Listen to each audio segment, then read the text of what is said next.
Rev up your engines!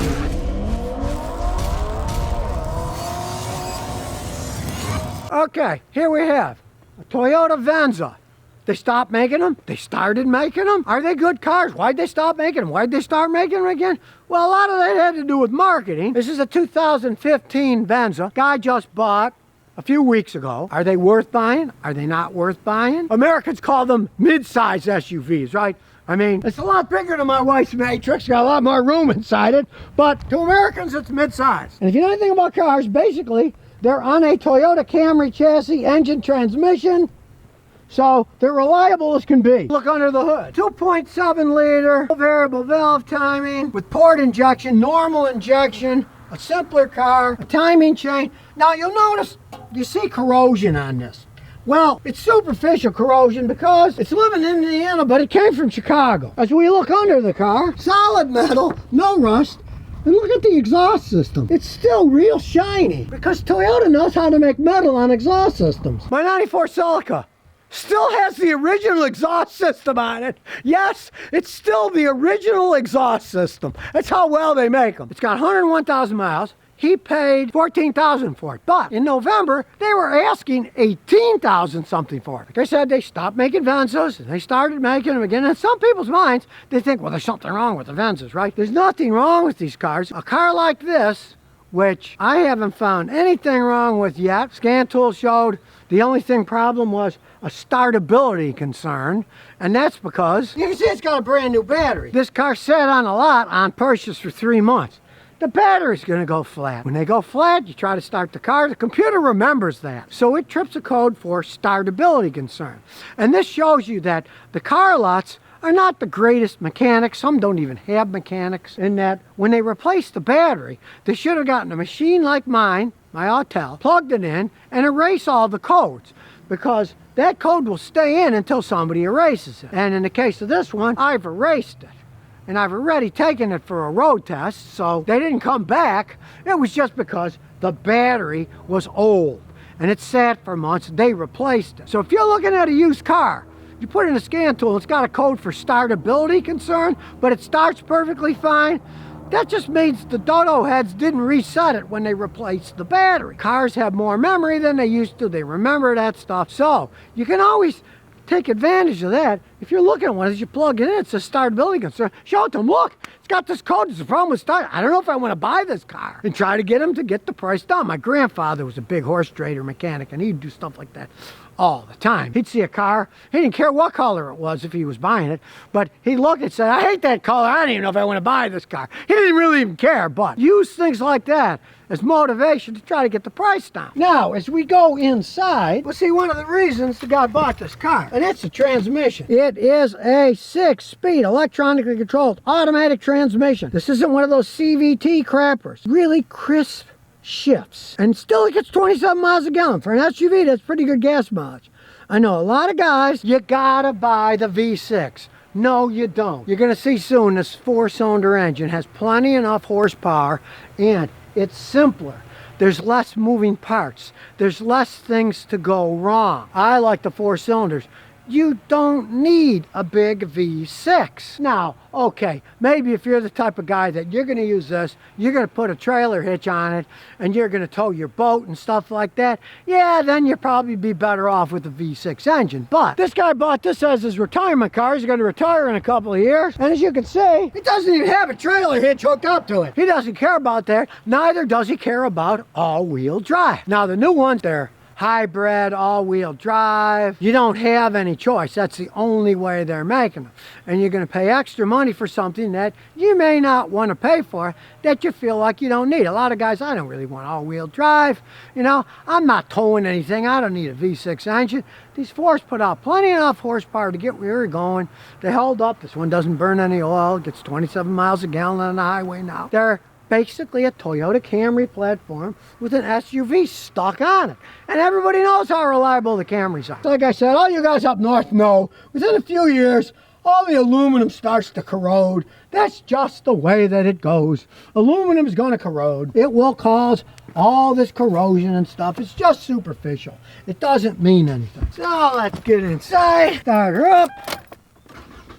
Starts right up. Now the backup camera's kind of small, nondescript. Most Toyotas don't have the greatest backup cameras. You can see things, but it's nothing great, really. Now you're nice and high-ish up in the air. Not too high, but it's easy to climb into. And like I say, look, it's just a little bitty 4-cylinder engine, but it can get up and go if you really want to. I mean, look, here we are. We're at a starting stop, and it spins the tires.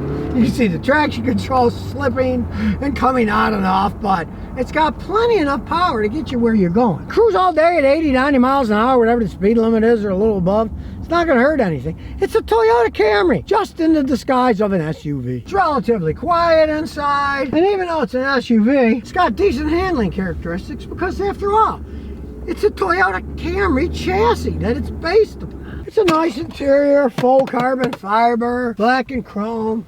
A lot of room in the back seat. Now, this isn't a 3-row, it's a 2-row. Do you really need 3 rows all the time? This guy's retiring. Him and his wife are going to be riding around this thing all the time. Hey, you can still put 3 people in the back seat and carry 5 people. You don't always need 3 rows. Now, if you need 3 rows, then you're going to have to go upscale. And if you're going Toyota upscale, or Lexus, or Acura, you're going to be paying upscale dollars too. You're not going to find one of those things for $14,000 in the shape that this thing is in. Transmission shifts like a dream, even though it's got 101,000 miles on it. Now, I know a lot of people are going to say, hey, it's a boring SUV. Well, it's a Toyota Camry SUV, and if you think that's boring, well, it's boring to have something that gets good gas mileage, doesn't burn oil, doesn't break down, still looks nice after years, doesn't have any problems, and still is a pretty zippy vehicle. Now, one of the main reasons this guy bought this car is because he wanted simplicity. He didn't want to buy a newer one that had a hybrid system, all kinds of complex electronics that this one doesn't have. Hey, I gotta say, it still has a real parking brake. You step on it, right? No electronic parking brake here, just a real one. Pops back up, mechanical, it'll last forever. It's a later model Toyota, so it still has traction control. You can turn it on or off. And check it out, it's got a big glove box. You can actually put stuff in, a whole bunch of stuff, not some tiny little useless thing. For cheapskates like me, these fabric seats can last a long time. Look, these aren't worn at all. And the edge isn't worn out. Lots of room in the back seat. Got its own heating and air conditioning too. They're great vehicles. They just, for some bizarre reason, stopped making them and started making them again. And you can take advantage of that, because if people think, oh, they stopped making those for a while, people shy away. Oh, those aren't very well-made vehicles, right? This thing sat for 3 months. As you can see, there's nothing wrong with it. It sat for 3 months because they were asking too much money for it. We live in a capitalist society. If people ask too much money for something, guess what? It's going to sit there and people aren't going to buy it, so it went from 18 down to 14. Patience is a virtue when it comes to stuff like that. You got to understand, there's all kinds of people out there that have all kinds of deals going on. The prices you see in these magazines like Edmunds that give you the value of the car is a load of horse manure. They just make up figures. Last time I read, those figures are based on what used car dealers say they sold their cars for. No proof of here's the invoice or that. Just what they say they did. Some of those are so overly inflated, make your head spin. Guess what? If everybody pays that price, they'll keep asking that and more. So hold your position. This thing sat for 3 months. It was overpriced. Too bad. There's nothing wrong with the car. It wasn't sat there because it was a clunker. There's nothing wrong with it at all. It had the stupid code for startability problem because the battery was old and they had to replace it. Now, the interesting part about this particular car to me is that the guy works for Honda, building Hondas, but he bought a Toyota. Now that's sad. He was also looking at some Honda CRVs and stuff, but he couldn't find any. See, here's the thing. The Honda CRVs, they've been making them so long, they got such a good reputation that they will go for a higher price because, oh, they're great. They made them all these years, no problems, right? And it's the same thing with Toyota Camrys. They generally sell pretty fast because they've sold millions and millions of them over all these decades, right? But these, they stopped making them for a while, and it gives people a weird taste in their mouth. Sure, this doesn't have all the bells and whistles. All-wheel drive and no sunroof. Whoa, gee, I'm not going to buy a car because it doesn't have a sunroof, right? Do you need all-wheel drive? Most people don't. Is he going to be pulling anything? No. A 4-cylinder engine is fine. So if you can find a diamond in the rough like this thing, hey, by all means, you can get them to come down on price, buy it. because there's absolutely nothing wrong with this car other than an image that people wrongfully have gotten because they stopped making them, and now they're making them again. But like I said, they're only all-wheel drive, they're only hybrids, and a lot of people, they're kind of iffy on buying something as complex as a hybrid. He bought this thing because it's a simpler car.